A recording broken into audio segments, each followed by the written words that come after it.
Hello, I'm Mark Rees, and welcome to this extra special Halloween edition of my curious ghosts and folklore podcast, where in each episode I investigate a different, weird, and wonderful subject. And on this episode, I will be condensing the entire history of Halloween into one little pocket-sized podcast. Yes, the entire history of Halloween ever in less than an hour. And we will look at its origins. Can we trace it back to some ancient Celtic festival? What part did Christianity play? What part did Guy Fawkes play? And what about the traditions? Where did they come from? Where did trick-or-treating and costumes and jack-o'-lanterns come from? And most importantly, I think,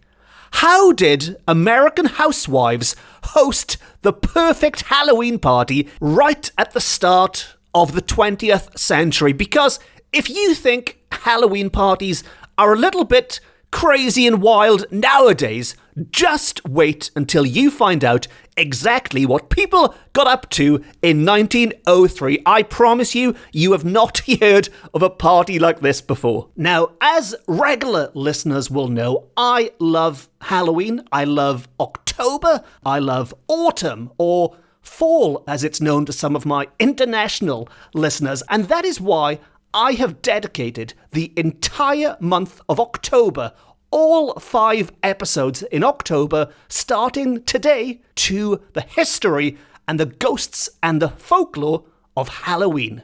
And before we dive into this episode, because there is a heck of a lot to squeeze in to the entire history of Halloween, some of you might be wondering what the Welsh connection is with all of this, because this podcast is primarily dedicated to the ghosts and folklore of Wales, hence the name, Ghosts and Folklore of Wales. Well, there is indeed a Welsh Halloween, or there is certainly a celebration which takes place on October the 31st called Nos Calan Gaeaf. It's a wonderful Welsh language name, which means the night before the first day of winter. And one of the issues I have with talking about Nos Calan Gaeaf in isolation is that in the grand scheme of things, it's just one small part of the bigger picture. Nos Calan Gaeaf is one of the jigsaw pieces in this big spooky puzzle that is Halloween. So what I will be doing is that as we go through this history, I will point out here and there where the Welsh Nos Calan Gaeaf fits in to the bigger picture.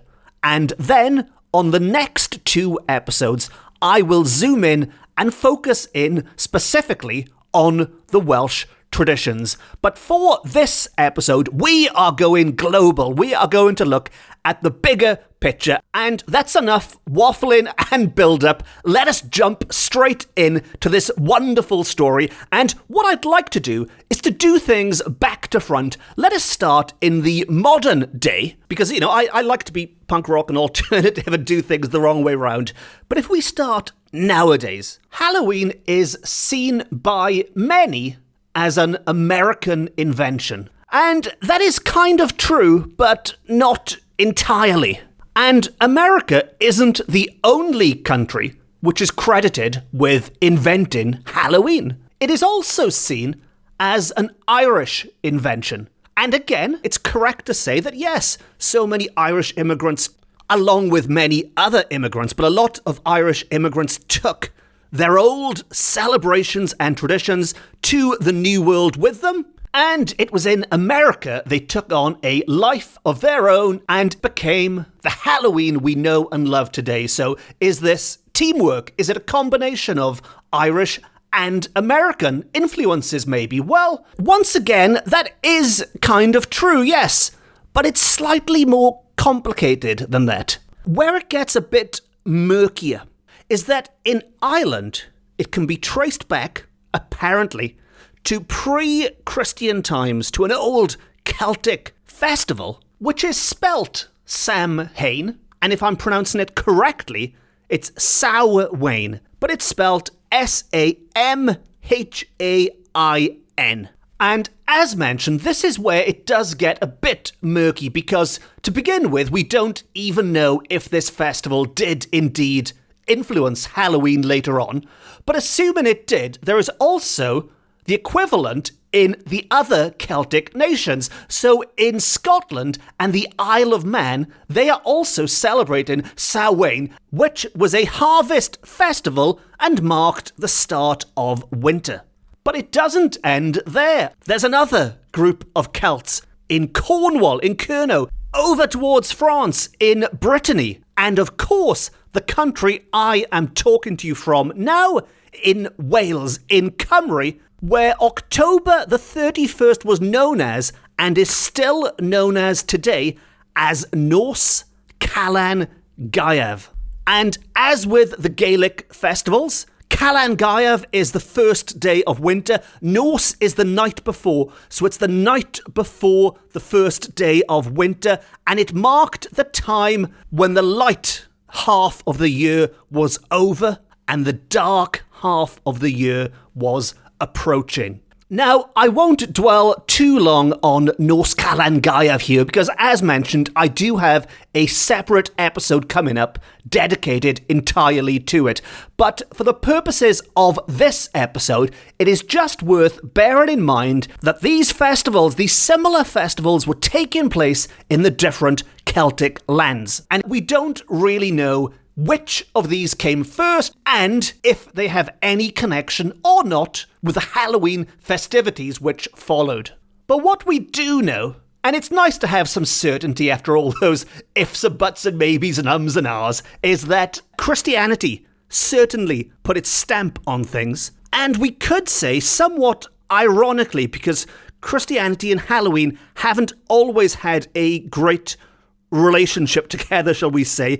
Ironically, you could say Christianity is to blame for the fact that we still have this festival today. But let me explain. In the 8th century, it was decided that the Christian festival All Saints' Day, and we'll talk about that name shortly, but All Saints' Day, which had been moved around the calendar several times, it was decided that All Saints' Day, which commemorated the saints, all the saints. Otherwise, it would be called Some Saints' Day, I guess. But all the saints, all of those great servants of God, would be celebrated on November the 1st.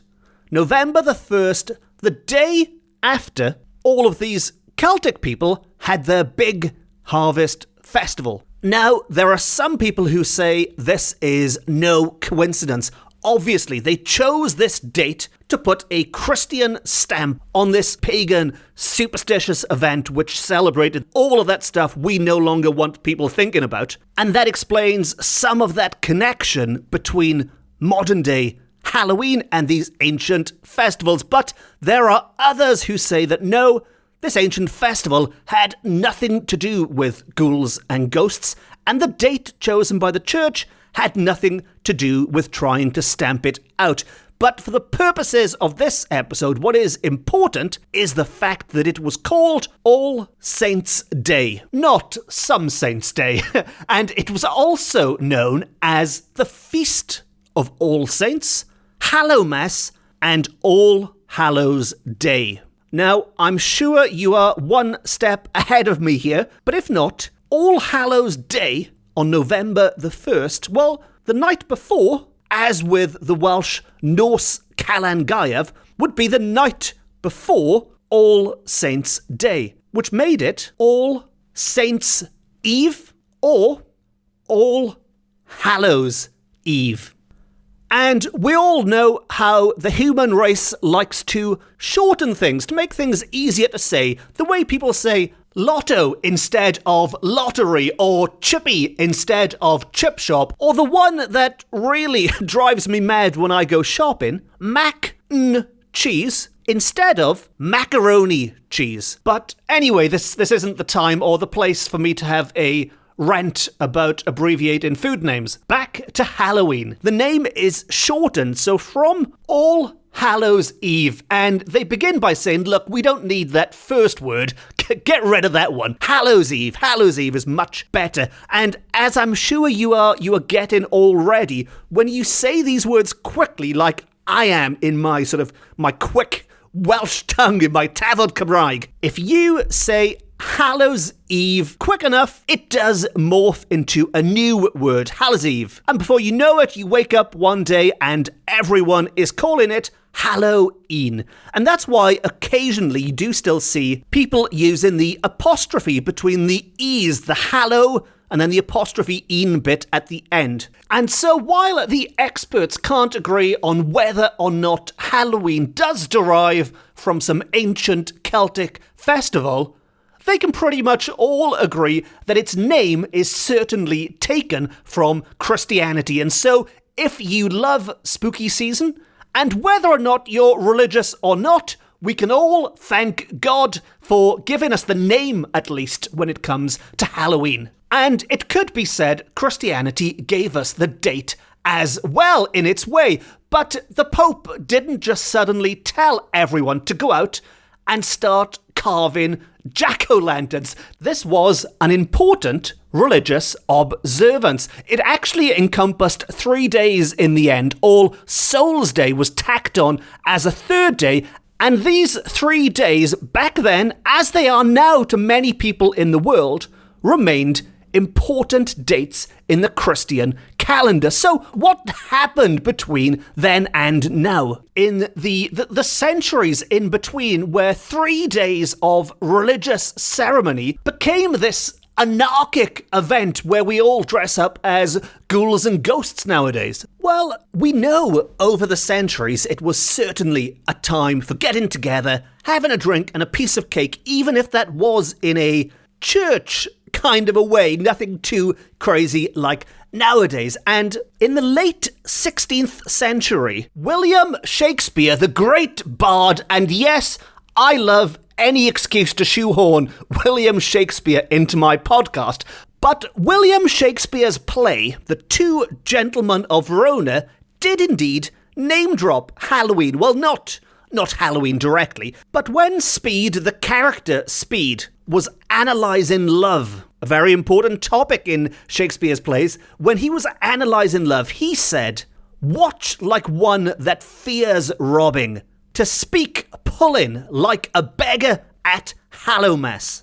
Or to translate that last bit into a bit more modern day English, he is saying that the lovesick whine like a beggar begging at Halloween. And I'm sure you're already ahead of me on this one as well, but as we can see, if Shakespeare in the late 16th century was connecting begging with October the 31st, how that tradition might have morphed into something that we continue to do today. Now, William Shakespeare wrote that at the end of the 16th century, and it was right at the start of the 17th century. In 1605, in fact, that a very important event in British history took place. And we've spoken a lot about the Celtic nations in Britain and Ireland, but until now we haven't really looked at England. And I think this is England's big contribution to what America would do with Halloween many years later in that big melting pot. And it is also why we have the rhyme, remember the 5th of November, gunpowder, treason and plot. Yes, it was on November the 5th, 1605, that a dastardly gunpowder plot to blow up the King of England and his Parliament was foiled. And as a result, from that day forth, November the 5th became a day of celebration, and it would be known as Guy Fawkes Night. Some people call it Guy Fawkes Day, Bonfire Night, and Firework Night, because bonfires are lit and fireworks are let off. And the reason it's called Guy Fawkes Night is because Guy Fawkes was the name of the plotter who was caught red-handed, surrounded by that gunpowder, just waiting to blow everyone to smithereens. Now, as mentioned, he was unsuccessful, which is why we celebrate that day today. And I don't want to dwell too long on Guy Fawkes Night here because I've got another episode all about it coming up in November. But this is a Halloween episode, and I think it's important for us just to bear in mind that this annual celebration did steal some of Halloween's thunder because it took place just a few days afterwards, 5 days after October the 31st. There were lots of similarities. It was this nighttime autumnal event with bonfires and festivities, and of course, this had, for some people, a patriotic nature to it, a patriotic slant, and it was sponsored by the state. So you could say, for some people, it became more important and took priority and took the place of Halloween for many. Now, of course, that isn't the case nowadays. Halloween is very much the dominant of the two. But who knows, maybe in an alternative reality where America didn't get its hands on this celebration and transform it into what we have today, maybe Guy Fawkes Night would have emerged as the leading autumn get-together. I don't know, it's all a bit hypothetical now, but while they are both still celebrated, Halloween really is seen as that global one which dominates our media and our culture and, of course, the sweet/candy aisles of our supermarkets. Anyway, that's enough about gunpowder, and that's enough about Britain and Ireland and Europe, actually. Let's all hoist the sails and set off across the Atlantic to the new world, to that distant land, that new paradise called America. And as we've touched upon briefly, the Irish are credited with taking this annual celebration to the United States with them when they emigrated en masse. But I think it's worth remembering that America is, of course, this wonderful melting pot of cultures, and it was almost like America threw all of these ideas into a cauldron, mixed them up, and the end result is this incredible festival we know and love today. So let's take a quick look at exactly what the Irish and everyone else in the world took to the New World with them. There were, of course, many Germans there, and Germany has its own wonderful festival, Walpurgis Night, centered on witches and the devil, but has so many similarities with Halloween that you could easily see them being absorbed into one unique night. You have those from Catholic countries, because this was, let us not forget, All Hallows Eve, Hallowmass, all 3 days are sacred days, and those from Spain or Italy or wherever they came from would be very familiar with celebrating Hallowtide, All Saints' Eve, All Saints' Day, and All Souls' Day. And if we turn our attention back to the British again, and probably the English in particular, we've already spoken about Guy Fawkes Night, but once they arrived in America, they brought some other beliefs with them, and there's no getting away from the influence of the Puritans, who brought with them this God-fearing phobia, I guess you'd call it, almost a paranoia to those who did the devil's work. And the most prominent of those people would usually be women, and those women would be condemned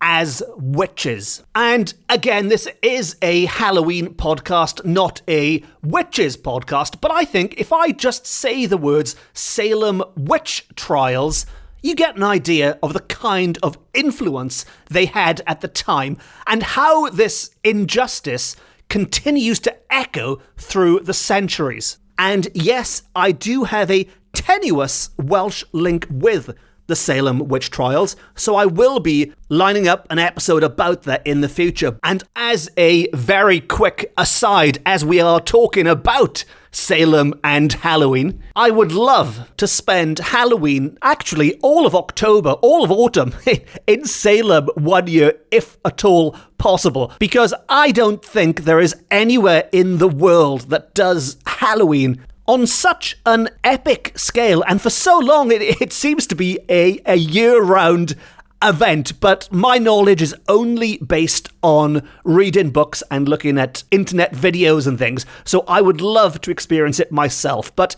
anyway, back to Halloween. And as I've spoken about, we can see how America, this great melting pot of ideas, and how all these different people who emigrated there took their own little traditions with them to give us this incredible holiday, which, if the internet is correct, and of course the internet is always correct, but if the internet is correct, Halloween is the second biggest holiday in the entire country nowadays after Christmas. And that means a heck of a lot of people carving jack-o'-lanterns, dressing up in costumes, going door-to-door trick or treating, and that is exactly what I would like to look at now. Where did these specific traditions come from? Or where we think these traditions came from? And let us start with costumes. Costumes are an integral part of any Halloween party. And over the years, over the decades, over the centuries, they have evolved.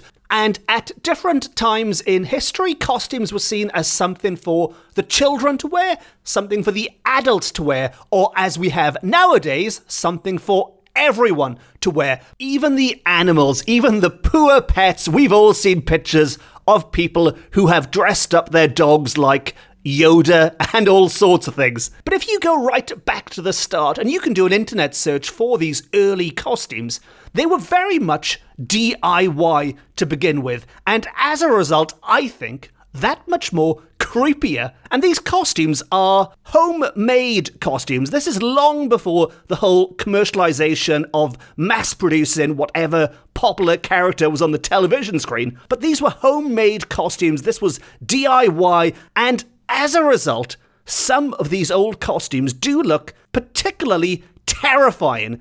Not because they look like some outlandish demon from the fevered imaginations of H.P. Lovecraft or something. Quite the opposite. It's the banality, the normality of these constructions, just made with some old rags, discarded pieces of cardboard, maybe some very crudely carved vegetables, and it all looks a bit, I mean, the images I'm looking at right now, they're almost, they look like the villagers in The Wicker Man, but they've slightly melted and they've put less effort into getting dressed for this particular May Day festivity. But don't take my word for it. Get on the internet to do a search for old Halloween costumes, the good old turn of the 20th century black and white photos, and they will send a shiver down your spine. But things have moved on in leaps and bounds since then. You no longer need a pair of scissors and a pile of discarded old clothes to make a costume. You can pick one up off the shelf just by popping to your local shop. It's that easy. And did you know what the most rented Halloween costume of all time is? And this amazed me. The most rented Halloween costume of all time, which I assumed would be what, maybe Dracula? Maybe something tied in with a big film franchise, maybe Darth Vader or somebody. But no, the number one most rented Halloween costume ever, by all accounts, is simply a gorilla suit. Not the most horrific, although, I mean, I wouldn't fancy bumping into a gorilla on the street, but hardly Freddy Krueger levels of scary. Just a gorilla, although maybe, and this is just off the top of my head, maybe this has some connection to when King Kong was a huge film. Maybe it's continued from then, I don't know. But anyway, if you are stuck for an idea this year, it's probably best to avoid the gorilla suit because there's going to be a lot of them out there. Now, back to costumes. Where did they come from? Well, the answer could be quite boring. It could simply be the fact that people like to dress up for parties. Halloween isn't unique in this. People do dress up for other festivals and parties. Maybe it's just something that people started doing, it caught on, it became a tradition, and that's it, maybe. But there are other theories, and that is dressing up could have its roots again back to these ancient Celtic festivals, which, by all accounts, the experts do not know that much about. But if people started to dress up in such a way to scare away evil spirits, and that could still be lingering today in the form of Halloween costumes. Now, granted, we are more likely to dress up as an evil spirit than to try and scare one away. And it has been suggested that maybe it was the other way around, and that dressing up was actually a way to mock the evil spirits. But either way, that is one theory as to where it came from. Another is the tradition of guising, which does tie in nicely with the idea of Halloween being exported to America, because it is a traditional Scottish and Irish custom. It's a Scottish word. It started in these Celtic lands, and certainly in the 19th century, and possibly before that, children would go door to door in disguise, sometimes wearing masks known as false faces, and they would ask for nuts and for apples and treats for their Halloween parties. Now, it doesn't take a huge leap to see how this could be continued nowadays with people dressing up and going door to door. And that is not all, because when these geisers went door to door, they would carry with them a lantern. A lantern which was carved from a root vegetable, which appeared to have a face on them. A glowing, grinning face with a candle behind its eyes, which leads us very nicely into our next tradition, that of the jack-o'-lantern.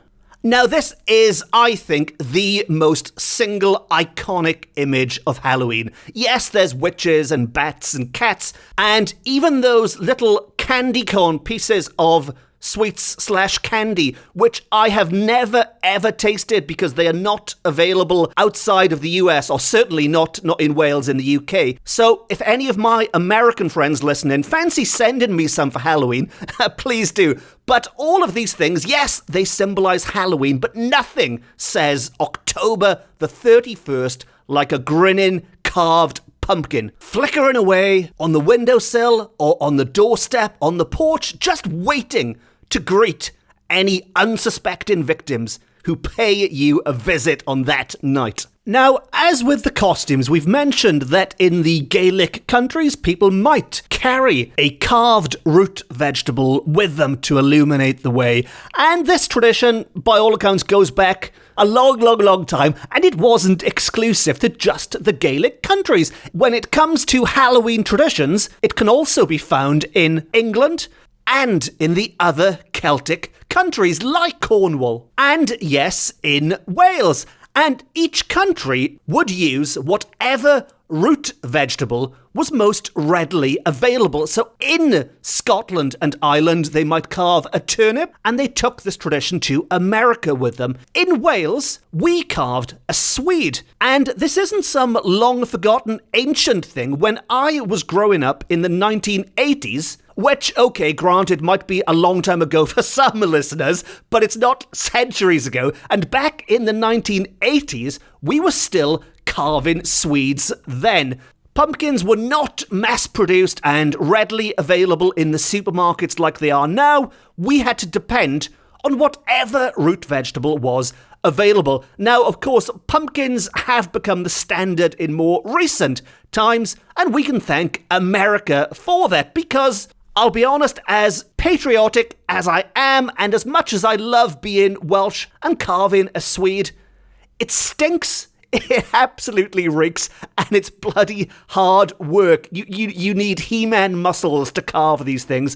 Carving a pumpkin is much more fun. It's much easier. It looks better. So thank you, America, for that bit. Halloween is much better. And I am assuming the reason America chose the pumpkin is purely, as with all the other countries, that was the most readily available thing to carve up. And luckily it was, because fast forward to the 1970s, a man called John Carpenter came along and further immortalized that pumpkin as the symbol of Halloween in a film called, you guessed it, Friday the 13th.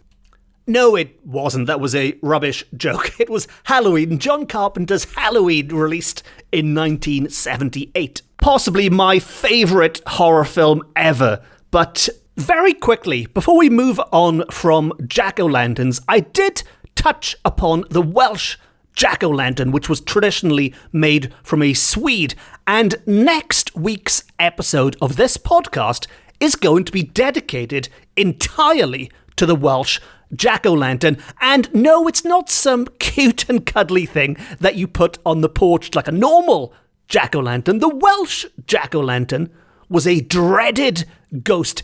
It lured travellers to their doom in some quite horrific ways. But as I said, all will be revealed on next week's episode. And as always, the best way to make sure you don't miss an episode, and notice how I am going to very smoothly shoehorn a quick reference to subscribing in here, but the best way to make sure you don't miss any of these Halloween specials, because there are 5 of them. This is just the first one. There's another 4 on the way over the next 4 weeks. And so if you are enjoying this and you would like to catch all of the others, please consider hitting the subscribe button and you will have the best Halloween ever as a result. Anyway, back to this episode. And we've spoken about how these geysers would wear costumes, how they would carry lanterns with them, maybe carved into evil-looking faces.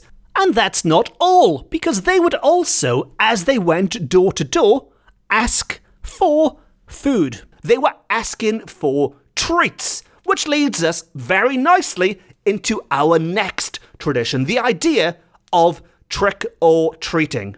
And I think this is something, again, we really can say America did put its stamp on, because, again, just going back to my childhood a million years ago in the 1980s, but we didn't say trick-or-treat back then. We went door to door, we dressed up, and we carried our jack-o'-lanterns, and we simply said, Happy Halloween.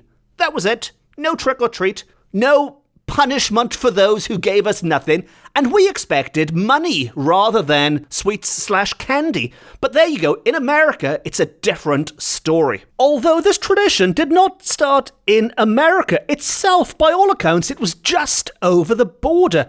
And it was in Canada that trick-or-treating began. And while going door to door and asking for treats was certainly a tradition in the early 1900s, it didn't really evolve into this idea of trick-or-treat until the 1930s, and it's pretty much stuck around since. And while nowadays children want the sugary treats, they want the sweets/candy, the chocolate bars. To begin with, it was the more wholesome apples and nuts they were asking for. And there is another old Christian tradition that this could have its roots in, and that is the idea of soul cakes, which, as the name suggests, they were cakes with a cross on them, and they were made with spices and currants, and the idea was that people would go door to door asking for these soul cakes, and in return, they would say a prayer for the dead, for their soul,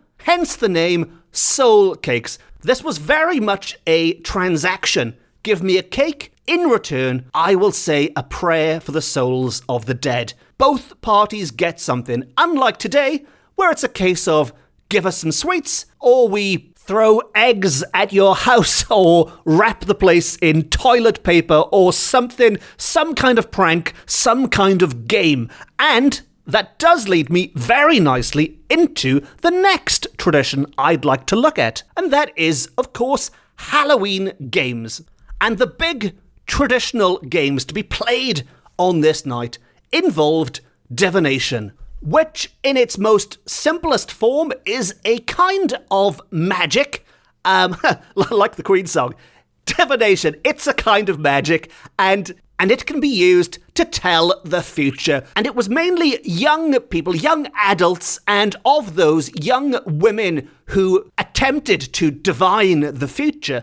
And the reason for that is a lot of these spells, if you want to call them that, could only be cast on October the 31st, and they would reveal to you some intimate details, some romantic details about your future love life. Who are you going to marry? Will they be tall? Will they be short? Will they be rich? Will they be poor? Will they be whatever question you want the answer to? You can find out using divination on Halloween. And as a quick example of the kind of divination that you could perform is the test of naming bedposts. Naming bedposts is the name of it. And this I'm going to quote from quite an influential book on American Halloween traditions dating from way back in 1903, right at the start of the 20th century, when really America caught the Halloween bug. And this was in Werner's Reading and Recitations. And this is how naming bedposts works. And like I said, this is genuine. You can try this yourself on Halloween. Before your first nap on the last day of October, I don't know how many naps people had back then, but presumably more than one. So before you go to sleep on Halloween, name 4 bedposts, the first one being art, the second one science, the third literature, and the fourth business. The post you see first on awakening will indicate your future vocation. Should your eyes first rest on post called art, many beautiful things are in store for you. If science post is first seen, you will acquire deep learning, etc. Be sure not to get the posts confused.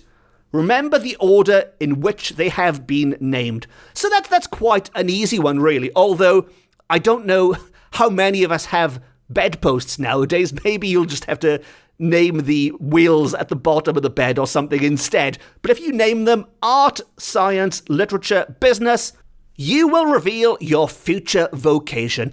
Who needs careers advice in schools, when you've got old American books of Halloween traditions? And as we're looking at Werner's, I do absolutely love this book. And if anyone does sort of seriously want to look into the history of Halloween, I can recommend picking up a copy.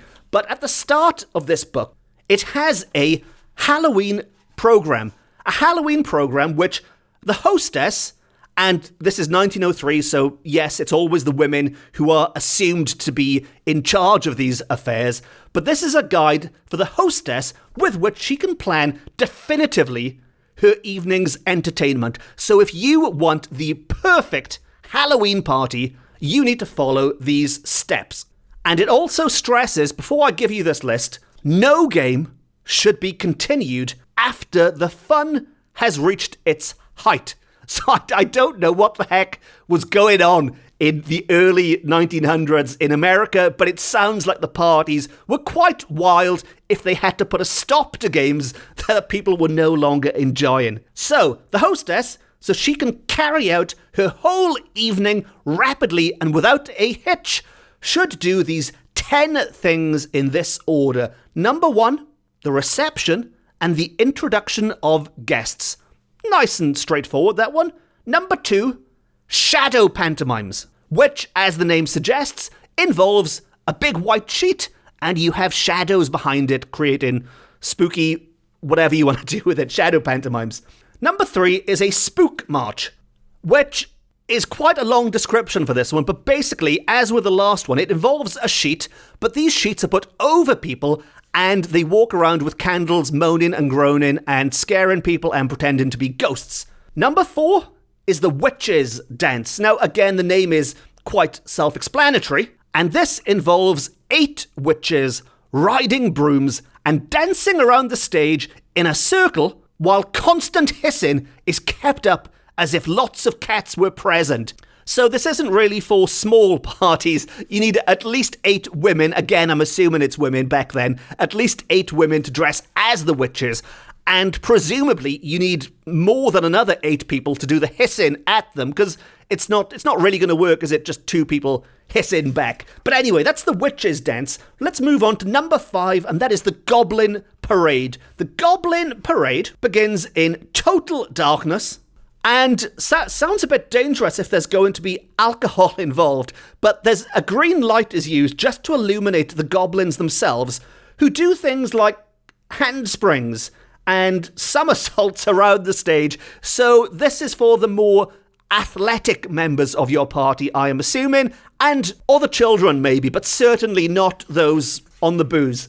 Number 6 is play clever matchmakers, which is another one that goes on for page after page after page, but it's pretty much a play that involves somebody finding somebody else and ties in with the idea of divination and finding your true love on Halloween.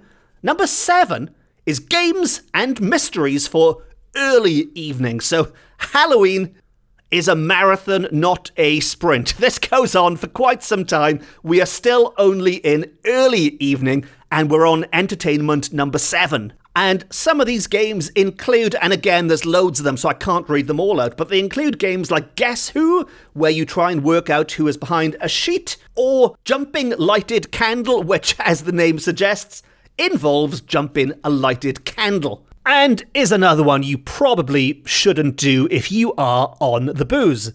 Oh, and I can't leave out the alphabet game, which, the alphabet game, you cut alphabet from newspaper and sprinkle on surface of water.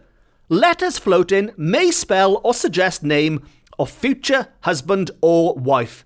There we are. That's a nice quick game there for you. That's the alphabet game. Now, moving on to number 8. Number 8, we're nearly there. Don't worry. Number 8 is the March to Supper, which isn't quite as straightforward as it sounds. You don't just march off and sit down and stuff your face, because partners have to be secured first by drawing lots from 2 baskets, or some of the other methods. But basically, who you end up sitting next to is going to be a big surprise. And then we move on to number 9, which is the supper itself, and supper games. Yes, more games.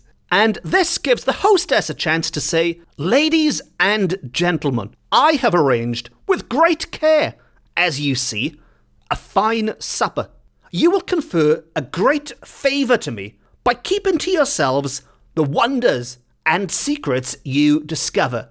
Do not let your neighbour know what you discover." Now, on the same page, it then goes on to list everything that will be on the menu. So this whole thing about not telling everyone isn't going to work, because I am about to tell everyone.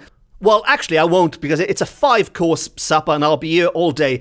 But I can say that the 5th and final course is Halloween cake or funny pumpkin. And personally, I'd want both of those. I quite fancy Halloween cake and a funny pumpkin. And finally, assuming you're still awake, finally, number 10, after supper, sports, games, and mysteries. There are more games in this Halloween program than an entire month of the Olympics. But to wrap things up, the last games, the after-supper sports, include Your Lucky Sticks, in which you draw a stick to reveal your future partner. So it could be a long stick, a short stick, a straight or crooked, plain or smooth or knotty stick.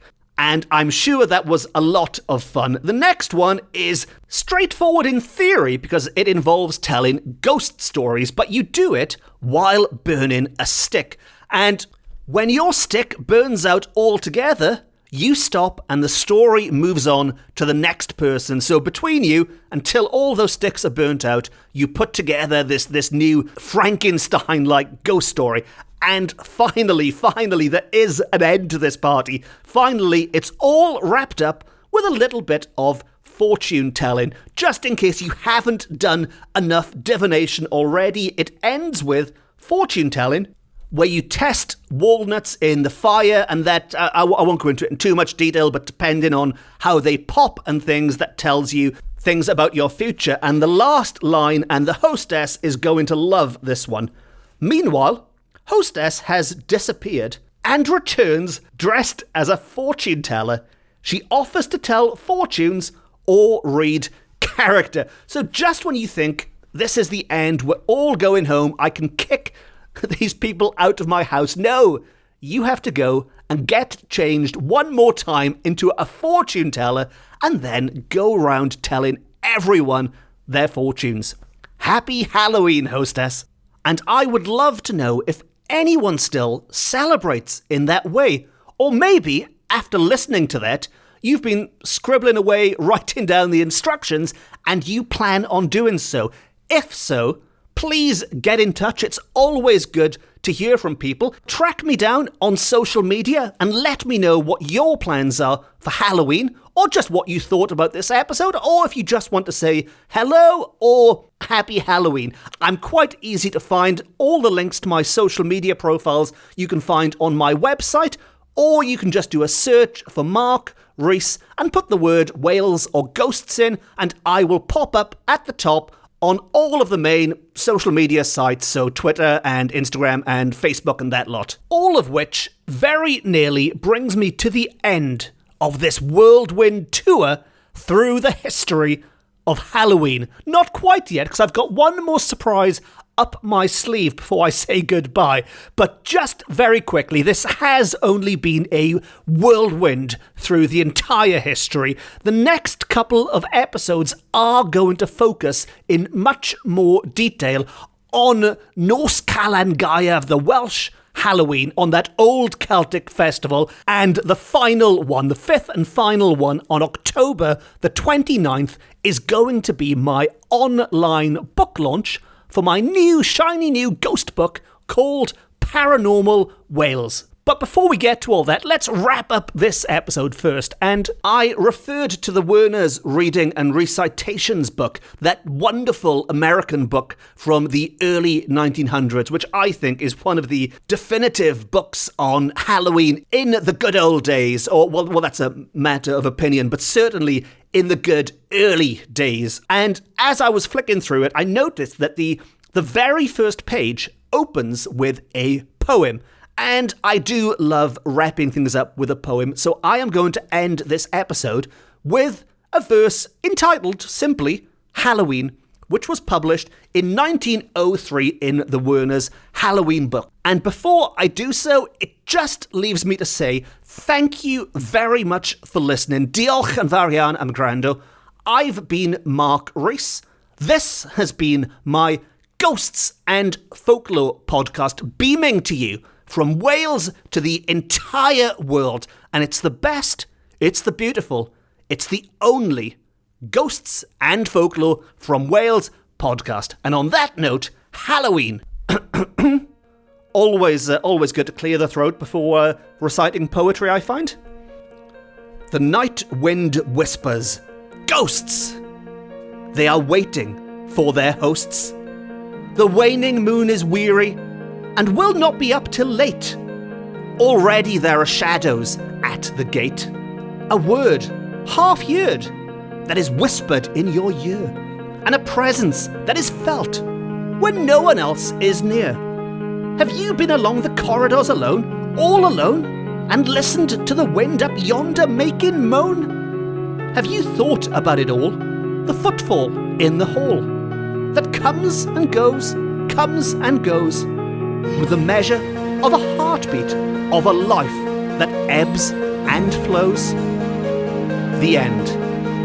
And I'll be honest, I felt a little bit like Jack Skellington reading that, but there you go. I hope you enjoyed. Until next time, your star.